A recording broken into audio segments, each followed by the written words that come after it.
Hey, Crazy Bob here. I want to go ahead and readdress a video I made a while back that actually got quite the resonance, and that is misfire drivetrain malfunction.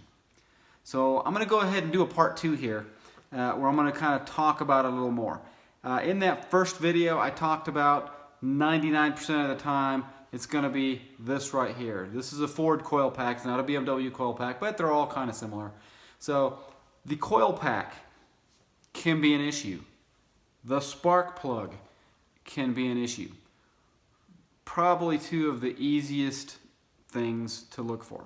So now, if you got a drivetrain malfunction, you turned off your car, you came back 5 minutes later, and the drivetrain malfunction is gone. Doesn't mean the problem is gone.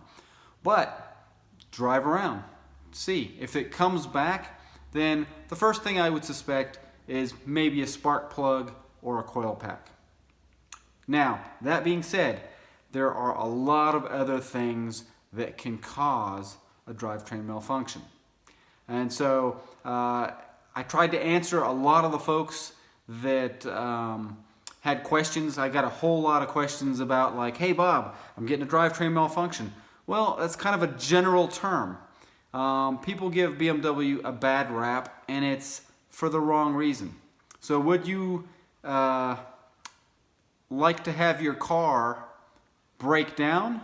Or would you like to have your car tell you, hey man, there's a problem, take me to the dealer or repair the problem? And so for that reason, I think BMW gets a bad rap. We drive them like we stole them, and then we expect they don't give us a warning? Come on, man. Yeah, it's going to give you a warning, say drivetrain malfunction. Big deal.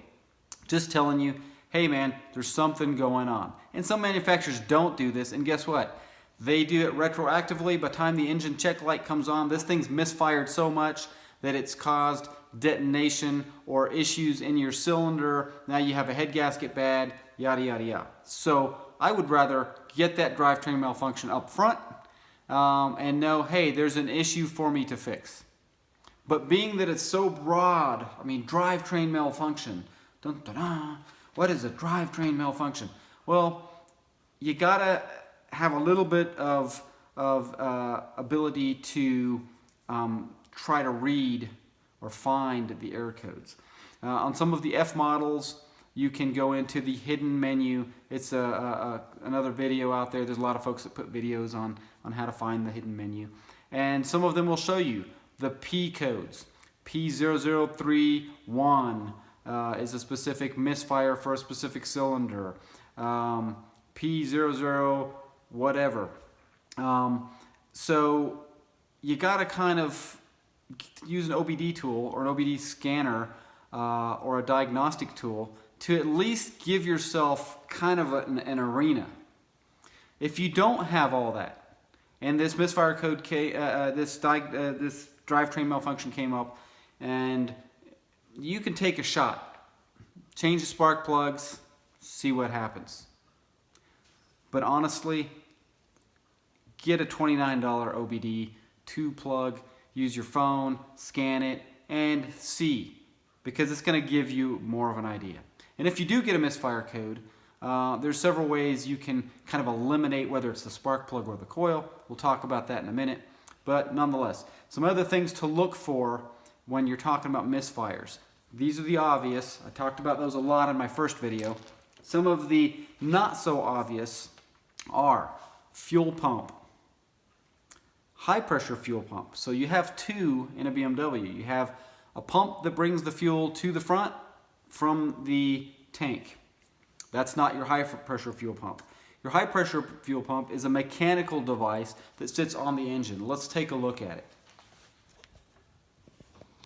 So this guy right here is your high pressure fuel pump.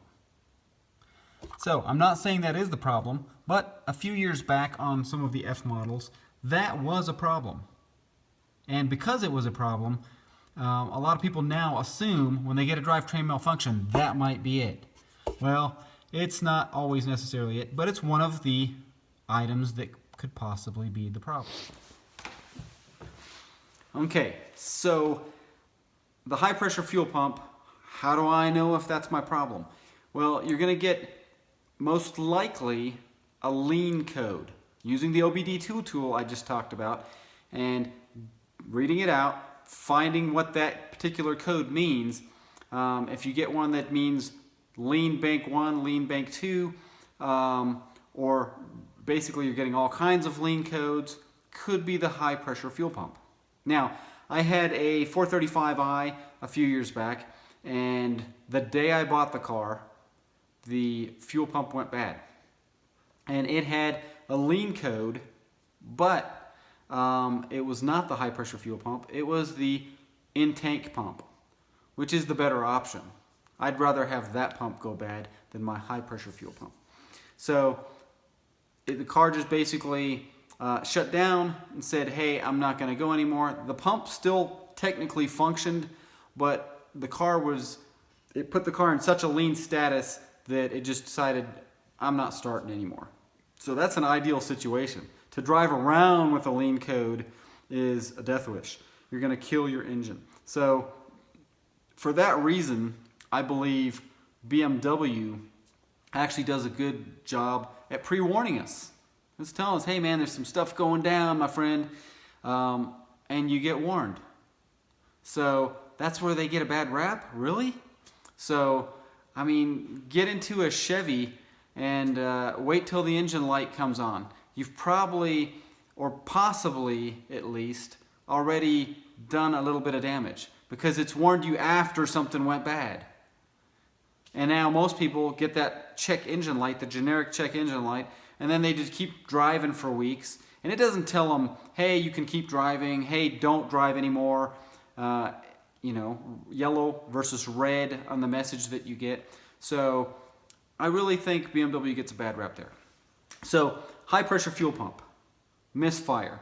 One of the simplest things that I've seen, and I see it more here in the States than I did in Europe, is fuel, bad gas.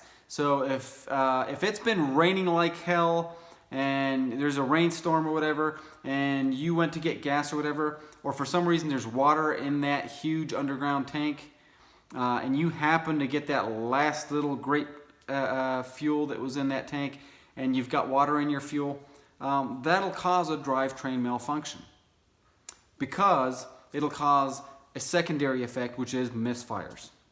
Because now your injectors are pumping water partially, and as you're getting an incomplete combustion, it's wetting the plug, you're getting misfires. Typically, when you get that, you'll get that on multiple cylinders. So if you get a sudden drivetrain malfunction on multiple cylinders, chances are it might be something as simple as bad gas. Put some fuel dryer in your tank, try the cheapest route first, right?